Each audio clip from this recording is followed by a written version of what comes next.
We're going to start the council meeting on October 1st, 2012, with a moment of silent meditation and a salute to the flag.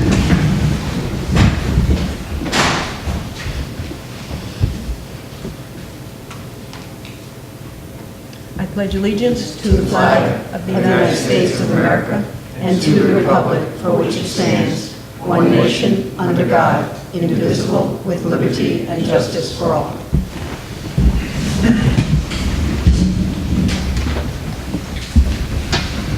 First item up is the consent agenda. Is there anything to remove? I have a question on National Grid. Okay, so we'll pull off the National Grid. Is there a motion to approve funds as submitted by the tax So collectors? moved. Second. All in favor? Aye. All right, National Grid. And Tim is here tonight. Thank you for coming. Barbara, Yes, my question is for Tim. you want to and come up, Tim? It's under the drawing of the joint pole locations, and I have a question on that, if you could talk to National Grid, or if you think it's a good idea. The two new poles are both going to get proposed anchor locations, which I think is a very good idea, and I have no argument with them. Is there any way that while they're doing this, can they put an anchor on pole 51? The reason I'm asking for that is during our last sets of windstorms, which were really bad a year ago or so, we had not just limbs fall, which I understand, that's Mother Nature pruning, but we had telephone poles fall, which was tremendously detrimental to everyone in town. So since they're already near one pole, could they put an anchor on that one too? Because I think if we can incrementally anchor poles that are already in, that maybe that would help us on the next windstorm, or at least it might be a way to assist, and it's a minor ask for them. I was wondering if maybe you could find out if they could do that. Yeah, I'll contact them and see if they can put an anchor in while they're right there putting the other ones in. I'll give them a call. Sure. Is that something that... Sure, that's reasonable. I mean, I just think that if we can do it in incremental doses, that maybe we can help prevent some of these major windstorm problems with the telephone poles, even if we can't control, obviously, all the trees. Thank you. I'll check it out, sure. That was Any my other only questions? No. No. Okay. Motion to approve the petition of National Grid and Verizon for a new proposed joint pole location on Conotchet Road. Second? Any more discussion? All in favor? Aye. Thank you, Tim. Next up, public forum. Is there anyone that would like to speak at our first public forum? Okay. Council President's report. I wanted to share with you that we've received a letter from the governor, and this is normal every year around this time, usually a little earlier, but we find out how much money the town of Hopkinton will be receiving. And Hopkinton will be receiving $75,500 from the Rhode Island, 77. excuse me, $77,500 from the Rhode Island Community Development Block Grant Program. Specifically, administration is $1,000. The Community Housing Land Trust is $2,000. The Hope Valley Revitalization Management is $6,000. The Education Exchange, which was the GED and the Job Readiness Training, is $1,500. Johnny Cake Center Skill Up Program is $5,000. The Warm Shelter Job Readiness is $8,000. Housing Rehabilitation Townwide is $42,000. The RICAN Services is $3,000. And the WCC DC Operating is $5,000. The Welcome House Operating is $4,000. So we're pleased to receive funding again this year. Say it quickly. What percentage, was that less than a third, right, of what we asked for? The amount that we were eligible for was it? 25.8%. Is all? what? 25.8%, we put in for 300,000. Well, I've been dealing with the grant program way back before the towns down here even received the monies. And the bottom line is, over the years, it fluctuates. And it depends on what else is being asked for in the other communities. Yeah, right. And if you look at it that way, you might want to find out what the other larger communities received. And it might seem like a lot, but it might be the same percent. Yeah, right. So they do try to Budgets are make sure bigger. everybody gets a little, but they also look at what you're asking for. There was times when the town of Hopkinton received much, much more. And what we asked for was extremely important, so. Barbara? And just to continue with that, our problem is that we go down every year. It has been consistent since we've been on, or I've been on council for 6 years. It goes down every single year, consistently. I do want to say I am very happy that they gave us the money for the job readiness training with Education Exchange, the Johnny Cake and the Worm Shelter. I'm really pleased we got job readiness. I think it's really important to try to retrain people for jobs. And I'm very pleased, Welcome House operating, they really do serve us very specifically, and I appreciate that one. And the other one I'm really pleased about is the housing rehab townwide is $42,000. We really need rental properties for our young ones, our 20 and 30-year-olds, our single, or young marrieds. I think it's really crucial, more than single family. But I am very, very pleased that we have the housing rehab, and I'm hoping quite a number of it, or quite a bit of it, will be used for rental housing. Any other comments or questions? So, yeah, just Yes. quick. Do we send out letters to all these folks informing them what our allocation was, or I think- how does it, what happens from here, I guess? This would either be done, Bill, by Jim, or would it be done by Jeff Marchant, who administers the program? I would think it would be Jeff. To the best of my knowledge, it's Jeff. Okay. Okay. All right. Anything else? Okay. All right, next up is the solicitor's report. Okay. Scott? Yes, thank you.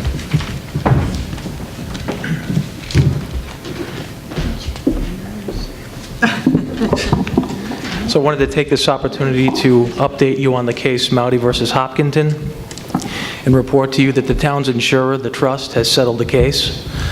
A dismissal stipulation was filed in federal court last week, which will fully dismiss the case with prejudice so that it's over and cannot be brought again.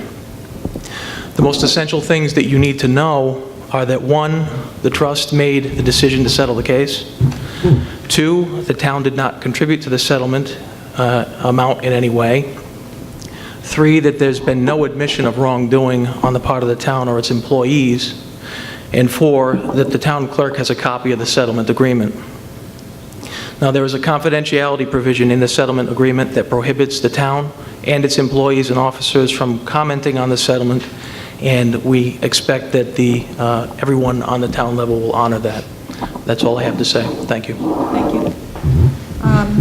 The only comment that I will make is I would like to thank Benston and Jestings, the law firm that we have for the town of Hopkinton, and particularly Pat Buckley, and also the trust attorneys, Paul Dutra and Mark Reynolds, and just thank them for all that they've done all these years to successfully put this one behind us. Next up, town manager's report. Bill? Thank you. Just very briefly, September 13th, we had our bi-monthly staff meeting for all department heads at the police department. Secondly, the town's collective bargaining negotiating team continue ongoing negotiations over the last several months with the police, clerical, and professional technical employee unions. And lastly, the trust has forwarded a check to the Hopkinton Police Department in the amount of $500 as a partial payment for the town's commitment to the in-state police accreditation program. A second check in the same amount has also been forwarded to the Police Accreditation Commission on behalf of the department. And I asked the chief to respond tonight if the council had any questions along those lines. Thank you. Barbara? I have a question along those lines. The accreditation grant, is there an ongoing cost for that after you get accredited? Or is that just the money we put in to become accredited, but there's no ongoing yearly stipend for it? Yes, there is a yearly stipend, $2,000 every year. And possibly the trust will donate each year, but that's to be decided. And what does it do when we pay $2,000? Do they retest you, or? They're developing basically a CALIA-style accreditation that is to maintain standards throughout the state And I think the benefit to the Hopkinton town is vicarious liability and standardization in training. Okay, so there's ongoing accreditation. I mean, we're paying $2,000 a year, but there will be ongoing accreditation, Correct. in many different forms, Absolutely. both via law, via policies, via training. Exactly, yes. It's quite a bit less than what it would cost to do the CALIA, which is more nationwide. They're developing that through the Police Chiefs Association, and so it's more designed for Rhode Island. Thank you. I'd like to congratulate your department for being able to get done what you needed to do to get to this point, and I understand it was a considerable amount of work. It wasn't something that happened quickly, but you had to have the policies, et cetera, in place, and really do, I think, a lot of work. And I think Jack Scunzio, I think he started it some time ago, and you finished it. He did, with the help of Town Manager Bill That's right, McGarry he as was well. the interim, you worked on it too, I believe, yeah. Thank you very much. Thank you.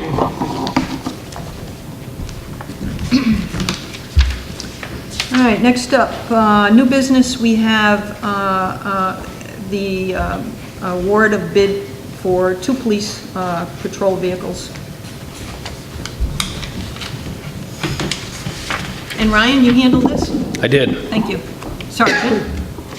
yes, Nice as of to see today. your stripes. Thanks. You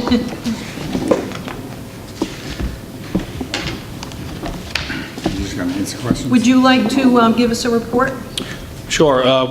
We had gone out to bid last month, and on the last page, you can see all of the vendors that that the bid specifications went out to. We only received 2 in response. Obviously, there's a huge discrepancy between $80,000 for 2 vehicles from Ashley Ford Sales and our usual bid winner, MHQ Vehicles, at $69,970 for 2 vehicles, so difference of $11,000, same vehicles.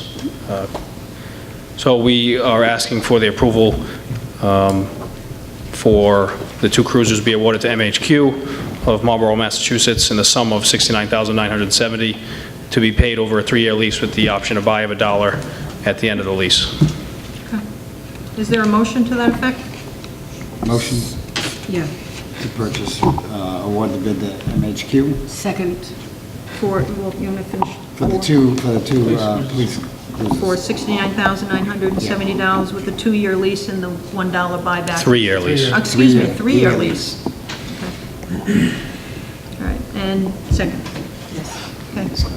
Yes, Scott, do you have anything? Yeah, I just have a question. I was just curious, does the police department only buy Fords because it seemed they all went to Ford dealers? Is that an established thing, and how was that established that we only use Fords instead of Chryslers or Chevys? It's been established just through our experience with other companies. We have purchased Dodges in the past. We're constantly fixing them, unfortunately. We still have one left, also unfortunate, but we're constantly fixing that as well. And I think Tim Teft can I think he knows the car's always over there. So we go with a manufacturer that we trust. That our Greg, the lead mechanic over at the DPW, is also a certified Ford mechanic, or was in the past, which certainly helps us out a lot, and it helps keep the cost down overall. The other thing is, I know that there's going to be 3 trade-ins that I noticed. We had, as part of the bid specifications, I asked them to give us a price on the trade-ins. Those cars, at the price that they're going to give us, we're actually going to keep, 2 of the cars are going to become detail cars, which specifically will be used only for detail purposes, road jobs, construction. The other car is going to be kept well, eventually in our impound yard, if we can get that approved, as a parts car, so we can take items off it and use. So the dealer's not going to get any of The dealer's not going to get any of the trades, no. Okay, so you want to keep 2, and you're going to use 1 for parts, correct? Correct. 2 are going to second line patrol. Second line as a detail car. Tom? Well, that was my question when I saw the traded values. I was No. not happy with that at all. But we can certainly take some of that equipment too. And, the fleet right now is at diminished capacity. So we can certainly take some of the equipment, the good equipment off those detail cars and use it for frontline patrol vehicles that we currently are having problems with, so.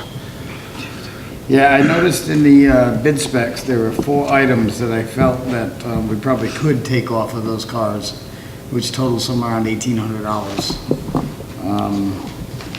Like the push bumper. You can't take that off of the car? No, they're vehicle specific, and then the new vehicles are not Crown Victorias anymore. They are police interceptors with the new Taurus shell. Okay, so that wouldn't match up. The other question I have is, what is a prisoner rear seat? Prisoner rear seat is, it can be 2 different variations. One can be a hard shelled rear seat that's not removable. We actually, because prisoners come first, we like to give them a cushion seat. So they're just basically, they're not cloth. They can be hosed down and wiped down if there's blood in the cruiser or any other bodily fluids. They can be easily cleaned. Okay. And they're removable. I knew the car come with a rear seat, I didn't know what the specifics were for a prisoner. You all set now? Yeah, that's all I had. Robert? Yeah, I'm sort of on the same line. We also have and I have to say, I'm not very knowledgeable about police cars, but there seems to be a prisoner cage with a shotgun rack. Correct. Now, why would we put a shotgun rack in a prisoner's cage? The Exactly what is that? prisoner That's not the cage is- point. It's not the point, it's not written that way. It's written as a That is the prisoner point, cage actually. with a shotgun rack. Yeah, they come with a shotgun rack mount, which is front-facing towards the police officer. The rear of it has nothing on it. It's just mounted, that's where the shotgun rack is mounted to. You purchase them with the rack. You can get a prisoner cage with a rifle mount on it. You can get a prisoner cage with a shotgun rack. So then the prisoner is here. The prisoner's in the back seat. And there's rifles or shotguns on the other side. In the front. Yeah, Is that the front, like the front seat, or do you mean the back of the car? No, it's between the back seat and the front driver's seat.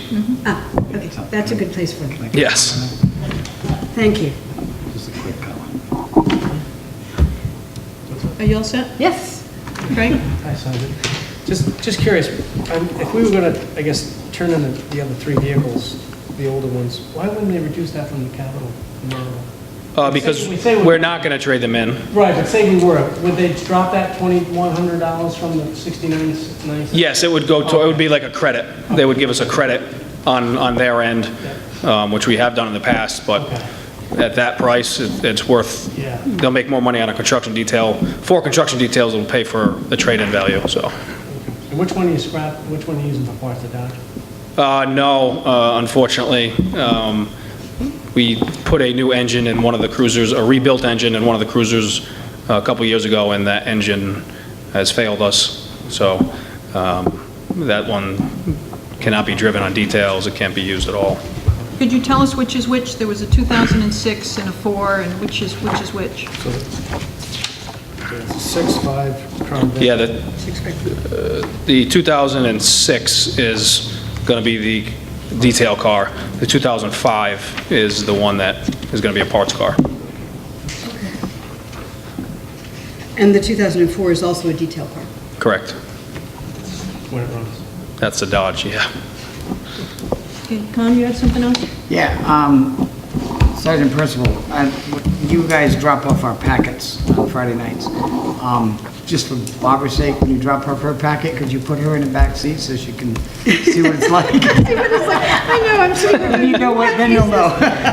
Just give her a quick run around the block. Yeah, I think I agree. It's something All you have to do is no idea. look in the window. Yeah, no, you can stop by at the station, I'll give you a full tour of the police vehicle. Right, exactly. Because I'm sitting here going, my goodness, maybe it's in the back and it's like a cab over and... You know, it wouldn't hurt when the new vehicle comes in to let Bill know, and he'll send out an email to everybody, and if anybody wants to go see the new vehicle, they could. Well, I'm on second shift, so I can bring it to the council meeting. You're going to put the lights on too? Sure, if you want, yes, yep. No. Oh, yes. No, you'll get him in trouble. Yes. I'm sorry, town, I am very sorry. All of my citizens, I'm sorry, but I'd really like to ride in a car with a light on. Well, just break the law. No, I don't want to go that far, Sylvia. I really don't want to go that far. Brian, just let us know so we can take pictures. Sure, definitely. Email, I can see that on those Facebooky things. Front page of the Sun. Yeah, there you go. Thank you, Cynthia. I do have a question. Barbara, Scott. One final question. I'm just curious, because I know a number of Ford dealers were contacted. Do you have any thoughts on why only 2 bothered to bid? Probably because they don't want to take the trouble to go out to, because a lot of the Ford dealers, like MHQ encompasses, they sell the vehicle, they sell the equipment, that's what they do. The other Ford dealers, or a lot of them, I'm surprised actually one who I thought was going to respond didn't, but they're also all encompassing Adamson Industries, and they submitted the equipment price on the bid specifications for Ashley Ford sales, but for whatever reason they didn't do their own, and they probably would have came pretty close to MHQ. But as far as the other Ford dealers, I can only imagine that they don't think it's worth their time, but I would think it would be. I just thought it was unique because it was a whole slew of Ford dealers, and you would think that out of all them, you'd get more. A lot of them deal with these, you know, they're used to dealing with civilian, Right. the civilian side. When it comes to a municipality, it's a little bit different. Yeah, I just thought it was interesting, only 2 bothered to bid. Yeah, Rizzo Ford, they moved to Florida. Just so you- Yeah, It's now a Lowe's, so. yeah. But one more thing, Sylvia, I'd like to thank you for sending out as many as you did. I know last time. Actually, that would not be me. That would be Lisa. Thank you, Lisa. I remember last time we brought that up, and we're going out to so many dealers. All right, thank you very much for this. Thank you. Motion has been made and seconded. All in favor? Aye. Next up, we've got 2 items to discuss and consider setting a hearing date for revisions to the Conservation Commission ordinance. Now, the Conservation Commission, we had talked about before, where it could, instead of having 7 members, be brought down to 5. And that's what this is about, is be simply to bring them from 7 down to 5. Everything else stays the same. So if we're ready to move that forward, is everybody in agreement? Yes. Okay, Lisa? We talked about the dates and how this would work. Would you like to let the council know how we can manage this? Yes, your next regularly scheduled meeting is the 15th, and there's not enough time to advertise it 3 times. So your meeting after that would be November 5th. Okay. And you could have a hearing that evening, and then there'll be one other meeting that you would conduct prior to relinquishing control of the council to The new next people. reg- Mhm. So you'd be able to act on that prior to adjournment. Okay, So, yes, that's- all right. Yeah, that last meeting is for a little bit of business, so we could do it that night. All right. So November 19th or 5th? 5th. 5th? For the Okay. hearing. For the hearing, yep. Oh, for the hearing? For the Okay, hearing, good. All right, good. And 19th for And, the decision. 19th, the vote. Excuse me? The vote on the 19th. It would be, it depends on the, we don't know exactly what date that will be. It fluctuates. Sometimes it's a Friday, it depends. And it depends on how close, sometimes there's an election that they might be close, and then you have to wait for mail-in ballots, and they have to certify, so you can't really judge when we'll make our decision, but it will be after the hearing. Okay. So it'll be at that organizational meeting where we pass along to the new council, and then they organize, so. All right, it's similar thing with the animal control ordinance, animal control ordinance. It's the, within the animal ordinance is the Animal Control Commission, and we can bring them down to 3 individuals, and from memory, I don't actually remember when it's ever been more than 3. But it's currently requires 5, and in this one, we can set it to 3 members, and the quorum would be 3 members, so we wouldn't be going smaller than that. So if everybody wants, we can do the same thing and move this forward and have a hearing date on November 5th. Does that sound reasonable? Sounds good to me. That's good. Okay, Tom? Oh, yeah. All right, we'll do the same then. Next up is the Boston Cane announcement, and I'm going to let Lisa explain this one. Well, you have a memo in your packet. You want me to read it? The Boston Post cane dates back to 1909 when the Boston Post gave every New England town a gold-headed cane to be presented to its oldest citizen.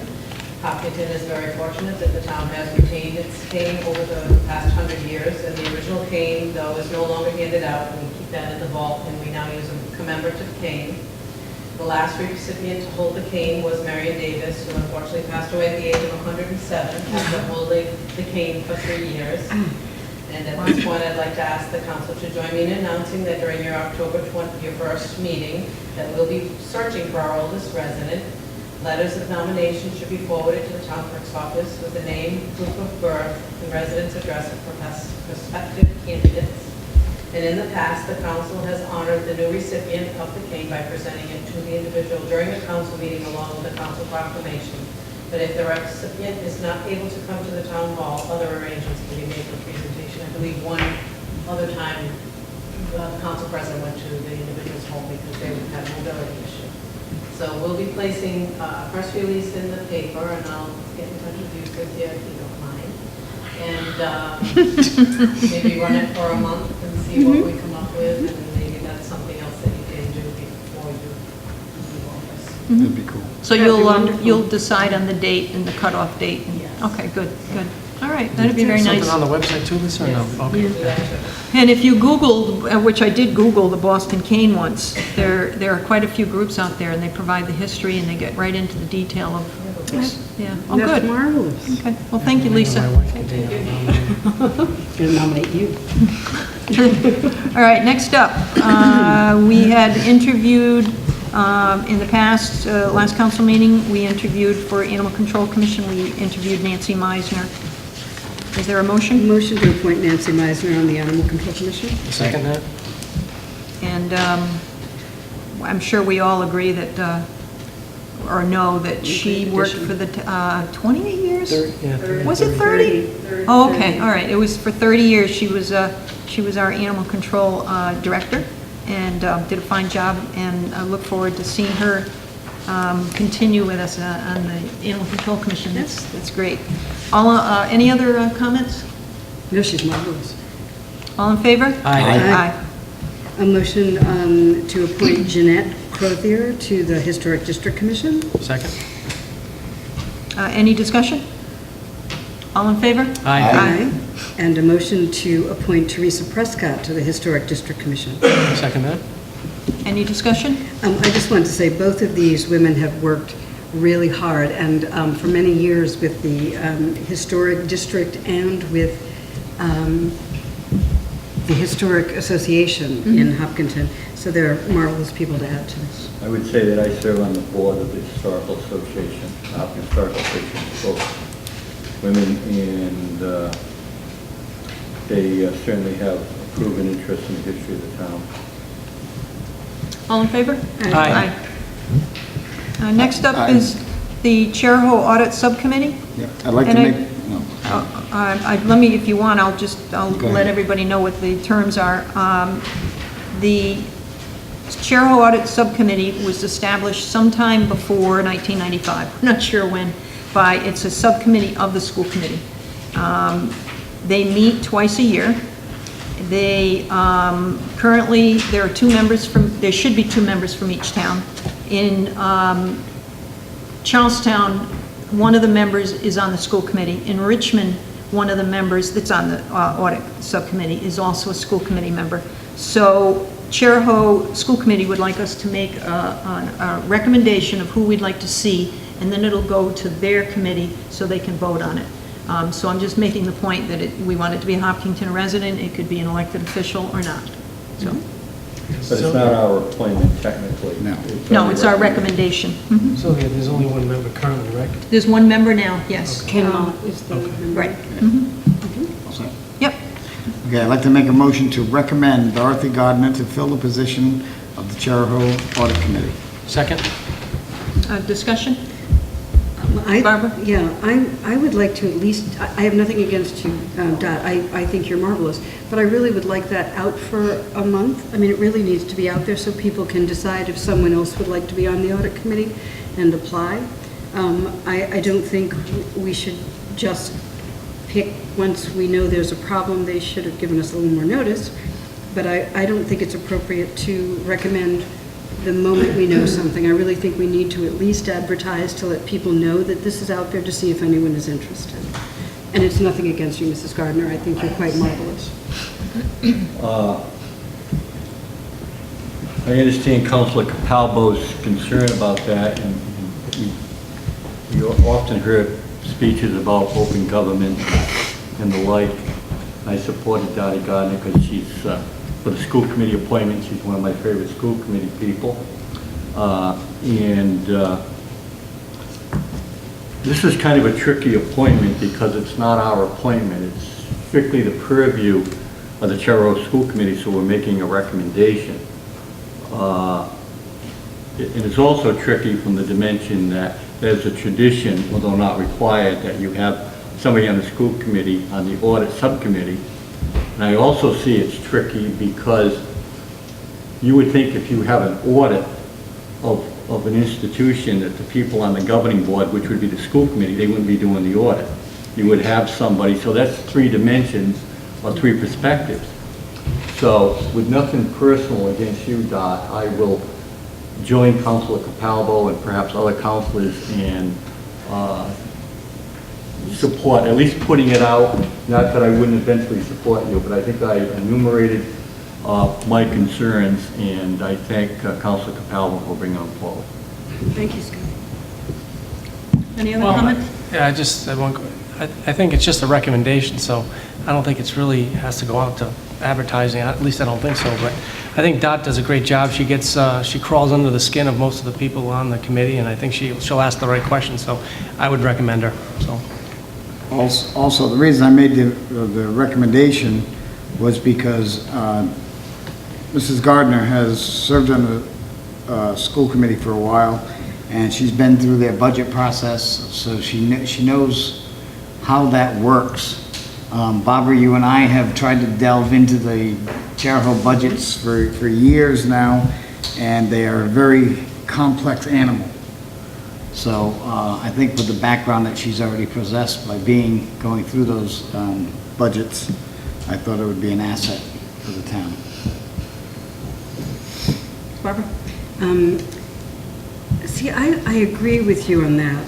However, Scott's point too is that if you're doing an audit, you shouldn't have people in the budget who actually established the budget to be on the audit committee. I don't think that's appropriate. And what I'm hoping for is that if we put it out, we may get someone who's a CPA in town or someone who is an accountant to come forward, because it is good to get new people in too, because we certainly call on Dot every time we can. But I would like to see if there's any new people. We have 8,188 citizens. Maybe this is something that might interest someone specifically that has a background in bookkeeping, accounting, CPA, and would be a great addition to the audit committee, who is not a member of the school board. I just think it's really important to at least put it out there to try to get more citizens involved in our government processes, because that's how it makes it a democratic process, but it also gives so many more people a voice in the difficulties that we may have, especially with the school budget. I just think it's really important to at least try.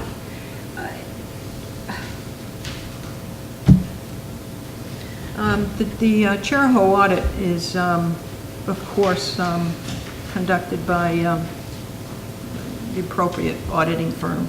I forget their name now that I think of it. Who is it? Rayburn Associates. Thank you. That's right, you would know. And I don't, I haven't had any problem with the audits in the past. I guess my feeling is you don't need to have a degree, although that would be nice if we had a resident like that.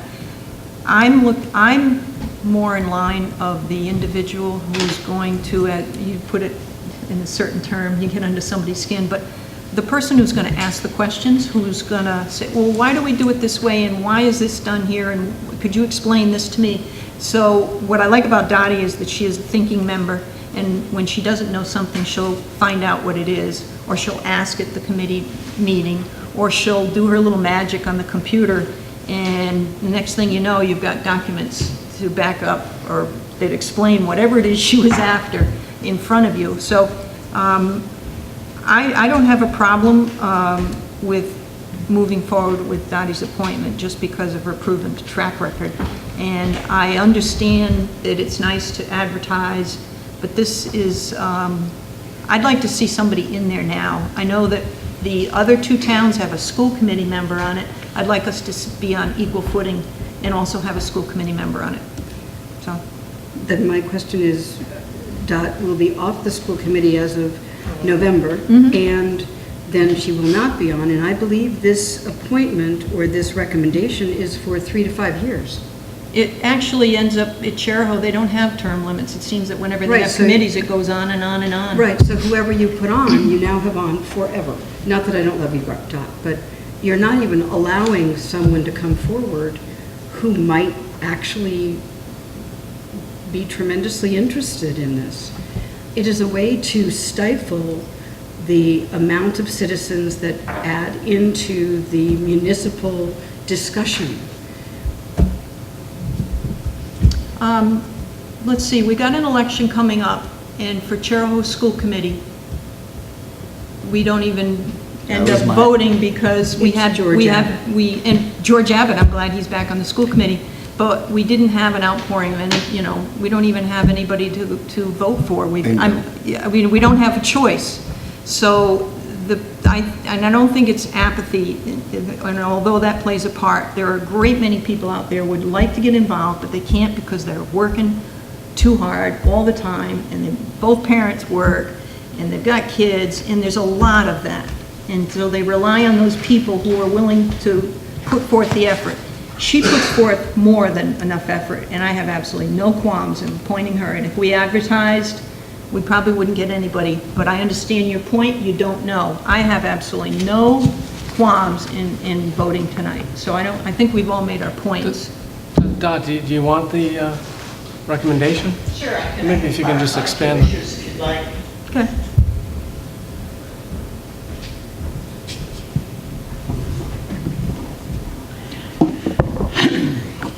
I can well understand that you would really like to have a CPA or an accountant. All I have is an MBA in business, and it's not in finance, and my specialty is also not in accounting.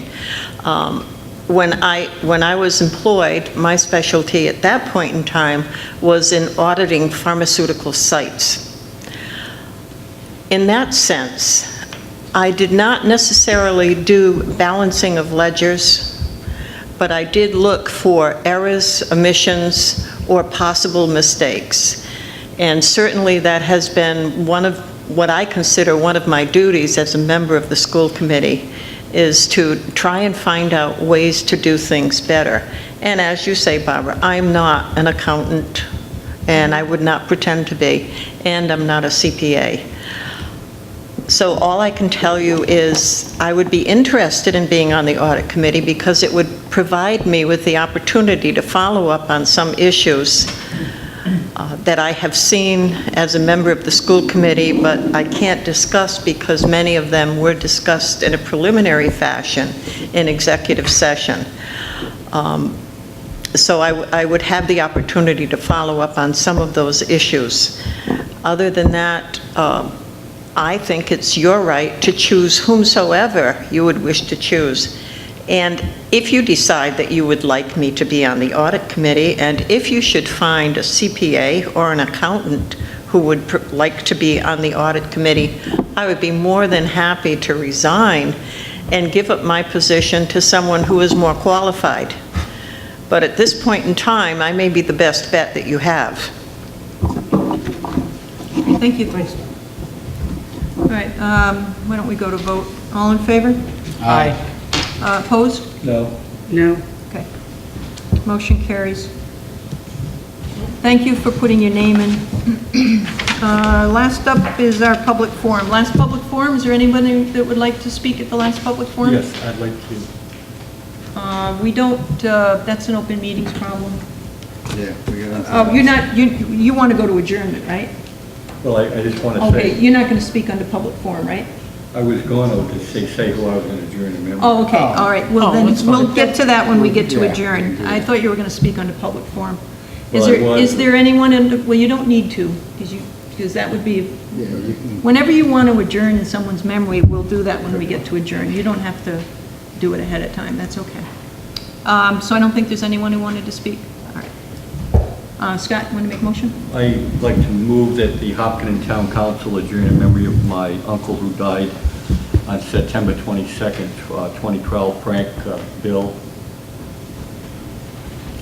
Second. Thank you, Scott. Thank you. All in favor? Aye. Aye.